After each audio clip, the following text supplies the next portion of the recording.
नमस्कार, मैं आपके साथ रंजना रावत और आप देख रहे हैं खबर तो समझिए। आज का दिन हमारे लिए, आपके लिए और देश के लिए बहुत बड़ा है। आज प्रधानमंत्री मोदी का जन्मदिन है और आज ही के दिन भारत ने वैक्सीनेशन में महा रिकॉर्ड कायम किया है। पूरी रिपोर्ट को देखिए, फिर खबर तो समझिए।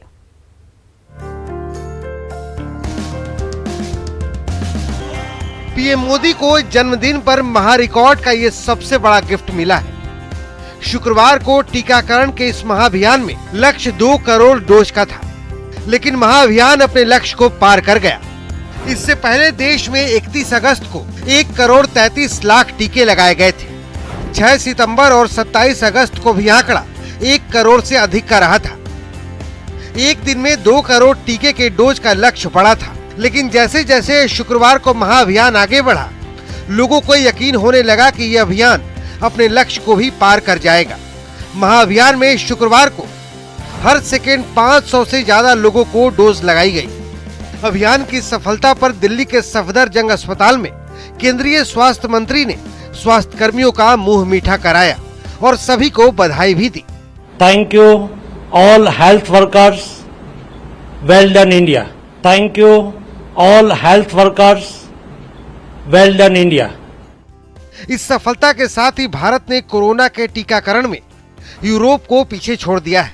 यूरोप में अब तक 777 मिलियन टीके की डोज दी गई है। नॉर्थ अमेरिका में 593 मिलियन और साउथ अमेरिका में 403 मिलियन डोज दी गई है, जबकि भारत में अब तक 784 मिलियन से ज्यादा डोज लगाई जा चुकी है। बता दें कि केंद्रीय स्वास्थ्य मंत्रालय ने शुक्रवार को वैक्सीन सेवा अभियान चलाया था, जिसमें ये सबसे बड़ा रिकॉर्ड बना। सरकार की ऐसी कोशिशों से भारत में जल्द ही हर योग्य लोगों को टीका लग जाएगा और कोरोना के खिलाफ देश में बड़ा सुरक्षा कवच तैयार हो जाएगा। Bureau report, news 18 network. और चलिए अब इस खबर को समझिए। प्रधानमंत्री नरेंद्र मोदी के बर्थडे पर भारत ने वैक्सीनेशन में रिकॉर्ड कायम किया है और शाम 7 बजे तक की बात करें तो शाम 7 बजे तक देश में 2 करोड़ 20 लाख से ज्यादा लोगों को टीका लगा दिया गया है। ये आंकड़ा अभी और ऊपर जाने की उम्मीद है। देश में महज 9 घंटे में 2 करोड़ लोगों को वैक्सीन लगाने का इतिहास बना और हर सेकंड की बात करें तो हर सेकंड 527 से ज्यादा डोज लगाए गए और अभी तक 78 करोड़ से ज्यादा लोगों को टीका लगाया जा चुका है। टीकाकरण में भारत ने यूरोप को भी पीछे छोड़ दिया है। चौथे दिन 1 करोड़ से ज्यादा वैक्सीन डोज लगे हैं और इससे पहले 27 अगस्त, 31 अगस्त और 6 सितंबर को देश में 1 करोड़ से ज्यादा वैक्सीन डोज लगाए गए थे। वैक्सीनेशन ही कोरोना के खिलाफ सबसे बड़ा हथियार है और भारत ने बहुत हद तक कोरोना के खिलाफ जंग जीत ली है। चलिए बढ़ते हैं आगे।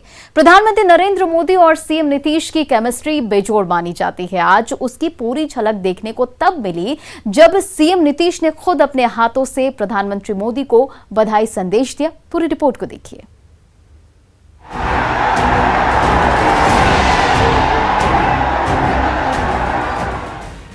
कुछ इस तरह से बोर्ड पर संदेश लिखकर सीएम नीतीश ने पीएम मोदी का 71वां जन्मदिन सेलिब्रेट किया। सीएम ने अपने हाथों से बोर्ड पर लिखकर पीएम को जन्मदिन की शुभकामनाएं दी। पीएम मोदी के 71वें जन्मदिन के मौके पर बिहार ने बड़ा गिफ्ट दिया है और वैक्सीनेशन महाअभियान 2.0 चलाया। इस महाअभियान की शुरुआत सीएम ने खुद अपने हाथों से की। अभियान के तहत एक दिन में 30 लाख से अधिक लोगों को टीका लगाने का लक्ष्य रखा गया। मतलब बिहार ने अपने 27 लाख वाले रिकॉर्ड को पीएम मोदी के जन्मदिन पर ब्रेक कर दिया। तो हम लोगों ने जो लक्ष्य रखा है उस लक्ष्य से हम लोग निश्चित रूप से ऊपर जाएंगे। तो आज तो ये शुरू हुआ है और हम लोगों ने माननीय प्रधानमंत्री के जन्मदिवस के अवसर पर जो तय किया कि हम 30 लाख से भी ज़्यादा करेंगे, निश्चित रूप से 30 लाख से ज़्यादा हम लोग कर पाएंगे। और आज का दिन तो उनके लिए तो हम तो विशेष तौर पर शुभकामनाएं देते हैं। पीएम के जन्मदिन के मौके पर सीएम नीतीश ने 72 ऑक्सीजन जनरेशन प्लांट का भी लोकार्पण किया, जिसमें केंद्र की तरफ से 38 पीएसए प्लांट बिहार को मिले हैं। इस मौके पर बेहतर काम करने वाले स्वास्थ्य कर्मियों को सीएम ने सम्मानित भी किया और भरोसा दिलाया कि हालात कैसे भी हो, ऑक्सीजन की कमी अब किसी सूरत में नहीं होगी। और आज के दिन जो आज माननीय प्रधानमंत्री जी का जन्मदिन है, उस दिन तो हम लोगों ने तय किया कि इतना का टीकाकरण कराएंगे, लेकिन एक चीज और तय हो गया कि ऑक्सीजन की कितनी दिक्कत आई बीच में जब बढ़ने लगा था, लेकिन अब कभी ऑक्सीजन की दिक्कत नहीं आएगी। जितने बड़े पैमाने पर इसके लिए काम हो रहा है, जो आप जानते हैं पीएसए प्लांट 122 अस्पतालों में पीएसए प्लांट बनाने का काम शुरू हुआ और आज आप देखें 70 जगहों पर, और इन 70 जगहों में 38 जो है प्राइम मिनिस्टर केयर फंड से, यानी केंद्र सरकार से प्राइम मिनिस्टर केयर फंड से मिला, उसमें 38 और राज्य सरकार की तरफ से 32 आज उद्घाटन हो गया। लेकिन आपको बता देते हैं कल शाम तक ये 70 ही नहीं 2 और हो गया है, 72 हो गया है तैयार। तो आप समझ लीजिए कि आज 70 तो लिखा हुआ है 70 हो रहा है, लेकिन ये मान लीजिए कि 72 की शुरुआत हो रही है। तो इसी तरह से प्रतिदिन नजर रखी जा रही है और बहुत जल्दी हो जाएगा। जाहिर है बिहार ने पीएम मोदी के जन्मदिन को ग्रैंड तरीके से मनाया। सेलिब्रेशन की इन 5 तस्वीरों के जरिए आप पीएम मोदी की लोकप्रियता का अंदाजा लगा सकते हैं। दरभंगा में तालाब के बीच 71 किलो का केक काटा गया तो पीएम मोदी के नाम पर भगवान को भोग भी लगाया गया। पटना में 71,000 मछलियों को तालाब में छोड़कर पर्यावरण संतुलन का संदेश दिया गया। पीएम के जन्मदिन पर लोगों ने नमो चाय की चुस्की लेकर देश के विकास पर भी चर्चा की। पटना से न्यूज़ 18 के लिए रजनीश कुमार की रिपोर्ट। प्रधानमंत्री नरेंद्र मोदी और सीएम नीतीश कुमार की केमिस्ट्री पे आपने ये रिपोर्ट तो देख लिया, अब चलिए खबर को समझिए। प्रधानमंत्री जन्मदिन पर सीएम नीतीश ने अपने हाथों से बधाई संदेश लिखा और बधाई संदेश दोनों नेताओं के बीच गहरे संबंधों को दर्शाता है। प्रधानमंत्री मोदी और मुख्यमंत्री नीतीश कुमार के बीच जबरदस्त केमिस्ट्री है जो समय समय पर दिखती भी है। प्रधानमंत्री मोदी के बर्थडे पर बिहार ने बड़ा गिफ्ट दिया है। गिफ्ट की सूचना सीएम ने खुद 2 दिन पहले दी थी कि बिहार में शाम 7 बजे तक 23 लाख से अधिक लोगों का टीकाकरण हो चुका है। अब आज 30 लाख लोगों को टीके का लक्ष्य है। बिहार में आज 72 ऑक्सीजन प्लांट का उद्घाटन भी हुआ, जिसमें से 38 प्लांट पीएम केयर्स फंड से बनाए गए और पीएम केयर्स फंड से बिहार के अलग अलग जिलों में 72 पीएसए प्लांट लगाए जाएंगे। जाहिर है बिहार को लेकर प्रधानमंत्री नरेंद्र मोदी ने बहुत कुछ किया है, इसलिए बिहार में पीएम के बर्थडे पर ग्रैंड सेलिब्रेशन देखने को मिला है। चलिए बढ़ते हैं अपनी अगली खबर की ओर। और इधर भारतीय जनता पार्टी अगले 3 हफ्ते तक सेवा और समर्पण अभियान चला रही है। बीजेपी का यह अभियान आज से शुरू होकर 7 अक्टूबर तक चलेगा और इसी कड़ी में आज पटना में बीजेपी कार्यालय में दीपोत्सव भी मनाया गया। पीएम मोदी के जन्मदिन पर सैकड़ों दीप जलाए गए। इस दौरान स्वास्थ्य मंत्री मंगल पांडे, मंत्री जीवेश मिश्रा सहित कई बड़े नेता शामिल हुए। स्वास्थ्य मंत्री मंगल पांडे ने कहा, प्रधानमंत्री नरेंद्र मोदी के जन्मदिन पर पूरे देश में चल रहे टीकाकरण अभियान में बिहार सबसे आगे है। शाम 7 बजे तक 23 लाख से अधिक लोगों ने टीका लिया है। प्रधानमंत्री नरेंद्र मोदी के जन्मदिवस पर देश भर में कई कार्यक्रम किए जा रहे हैं और शाम का वक्त और बीजेपी कार्यालय में दीपोत्सव मनाया जा रहा है। देखिए किस तरीके से यहाँ पर एक साथ कई दिए जलाए गए हैं और प्रधानमंत्री नरेंद्र मोदी का यहाँ नाम लिखा गया है। हमारे साथ स्वास्थ्य मंत्री मंगल पांडे हैं, इन्होंने भी सरकार की तरफ से कई तैयारियां की हैं। मंगल जी, काफी बेहद खास दिन है और बेहद खास तैयारियां भी हैं। निश्चित रूप से आज देश के आवाम के लिए, आम लोगों के लिए और बिहार राज्य की जनता के लिए बहुत ही खास दिन है। आज हमारे प्रधानमंत्री जी का जन्मदिन है और ऐसे प्रधानमंत्री जी का जन्मदिन है जिस प्रधानमंत्री के कारण आज 130 करोड़ भारतवासी अपने को गौरवान्वित महसूस करते हैं। बेहद खास बनाया गया है प्रधानमंत्री नरेंद्र मोदी के जन्मदिन को और बिहार से एक साथ कई तोहफे भी दिए गए हैं। मेगा वैक्सीनेशन करा करके, कई कार्यक्रम करा करके और इस वक्त शाम में ये बीजेपी कार्यालय का नज़ारा है जहां दीपोत्सव मनाया जा रहा है बीजेपी के नेताओं के द्वारा और इसी तरीके से कई कार्यक्रमों के साथ प्रधानमंत्री नरेंद्र मोदी के जन्मदिन को कहीं न कहीं यादगार बनाने की भी कोशिश की गई। शैलेंद्र, न्यूज़ 18 पटना।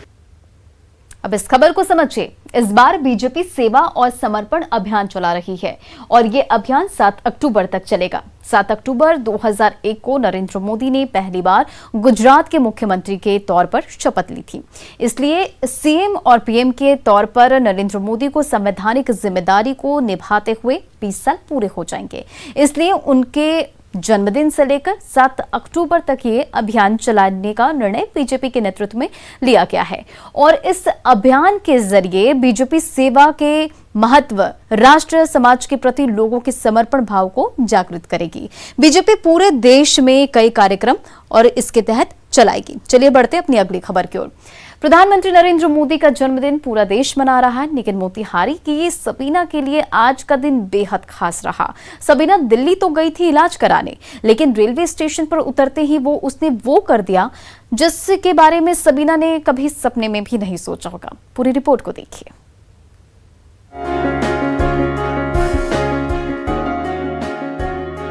आपका नाम? सबीना दीदी, आप करो इनॉग्रेशन इसका। दिल्ली रेलवे स्टेशन पर हाई सिक्योरिटी के बीच देश के रेल मंत्री मौजूद हैं। लोगों की भीड़ है, लेकिन इसी बीच एक लाल मास्क और लाल दुपट्टे वाली ये लड़की आती है और रेल मंत्री की मौजूदगी में उद्घाटन का फीता काटती है। आप सोच रहे होंगे कि ये लड़की कौन है, इसकी शख्सियत क्या है। रेल मंत्री मौजूद हैं, लेकिन ये लड़की उद्घाटन क्यों कर रही है? तो चलिए पूरा माजरा हम आपको बताते हैं। आपका नाम? सबीना दीदी, आप करो इनॉग्रेशन इसका। दरअसल ये लड़की बिहार के मोतिहारी की सबीना है, जो अपने रिश्तेदार का इलाज कराने दिल्ली आई थी। प्रधानमंत्री मोदी के जन्मदिन के मौके पर दिल्ली रेलवे स्टेशन पर IRCTC के फूड कोर्ट का उद्घाटन होना था। उद्घाटन के लिए रेल मंत्री भी आ चुके थे, लेकिन इसी बीच रेल मंत्री की निगाह सबीना पर पड़ी और रेल मंत्री ने उसे ही इनॉग्रेशन के लिए बुला लिया। जाहिर तौर पर सबीना के लिए ये एक बड़ा दिन था। नहीं सोचा था, बस मिला है, बहुत खुश हुआ। तो रेल मंत्री जी ने कहा कि आओ इनॉग्रेशन करो, तो कैसा लग रहा था अंदर से? बहुत अच्छा फील हो रहा था। गुड, सोच रहे थे कभी नहीं होगा, लेकिन बस देख लिए हैं, बहुत अच्छा फील होता था। Thank you so much. दरअसल यात्रियों को बेहतर और हाइजेनिक खाना मिले, इसे लेकर दिल्ली रेलवे स्टेशन पर बेहतरी फूड कोर्ट की शुरुआत की गई है। इस मौके पर रेल मंत्री अश्विनी वैष्णव ने कहा कि पीएम के नेतृत्व में रेलवे दिन प्रतिदिन नए आयाम लिख रहा है और यात्रियों की बेहतर सुविधा के लिए लगातार काम कर रहा है।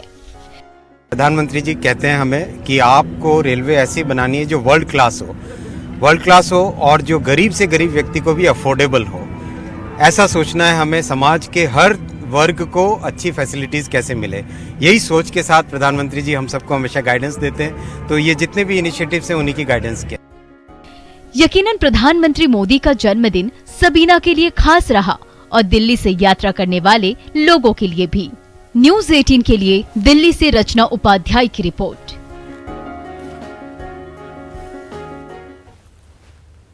और अब बात उस खेल की जो धर्म की आड़ में खेला जा रहा है। बिहार में कई जगहों से धर्मांतरण की खबर आ रही है। बीमारी ठीक करने और शिक्षा के नाम पर लोगों को बरगलाया जा रहा है। गरीब और कम पढ़े लिखे लोग धर्म परिवर्तन कराने वाले लोगों के निशाने पर हैं। पश्चिम चंपारण और सुपौल में ईसाई मिशनरियों पर धर्म परिवर्तन कराने का आरोप लगा है।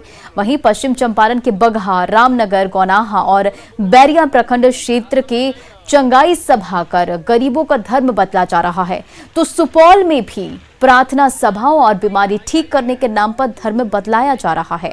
तो राजेश्वरी ओपी के कंजरा में धर्म परिवर्तन कराने के कुछ आरोप में एक युवक को पकड़कर लोगों ने पुलिस के हवाले कर दिया है।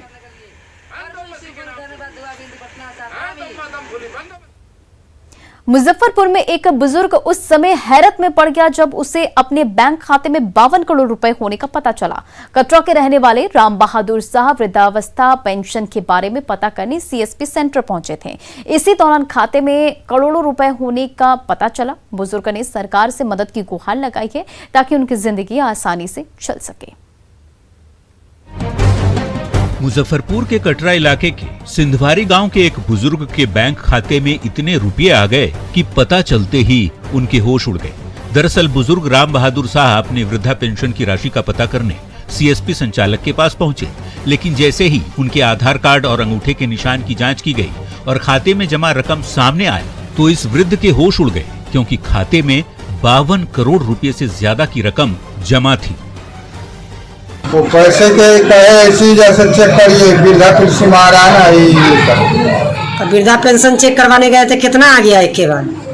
52 करोड़। अब ये समझ ही नहीं पा रहे कि ग्रामीण बैंक के उनके खाते में इतना पैसा आखिर आया तो कहां से, जिसे कोई सपने में भी नहीं सोचा होगा। खैर, पैसों की जानकारी ने तो इस बुजुर्ग के चेहरे पर मुस्कुराहट ले आई, लेकिन अब सरकार से आर्थिक मदद की गुहार लगाई जा रही है ताकि आगे का जीवन आसानी से कट सके। 148 दिन बाद कल से बाबा बैद्यनाथ मंदिर का द्वार श्रद्धालुओं के लिए खोल दिया जाएगा। इसे लेकर ऑनलाइन रजिस्ट्रेशन शुरू हो गया है। आप भी झारखंड दर्शन.इन पर दर्शन के लिए रजिस्ट्रेशन करा सकते हैं।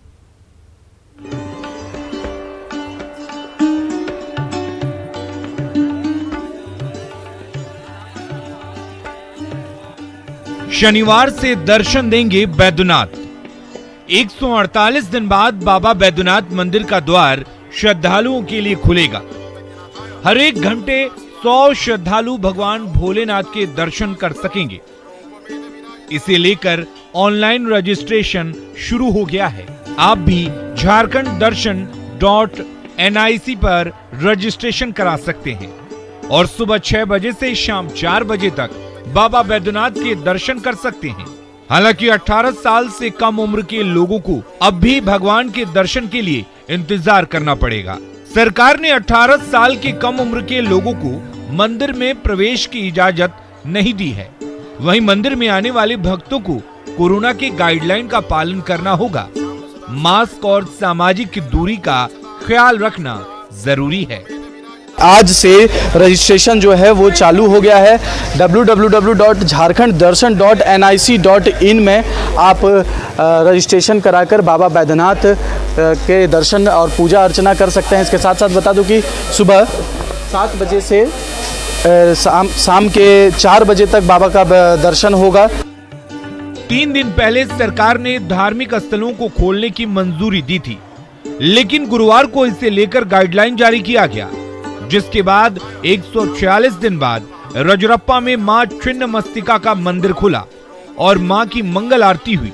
वहीं अब 148 दिन बाद शनिवार से देवघर में बाबा बैद्यनाथ का मंदिर खुलने जा रहा है। मनीष दुबे, न्यूज़ 18 देवघर। और फिलहाल इस बुलेटिन में इतना ही। बने रहें आप न्यूज़ 18 बिहार झारखंड के साथ।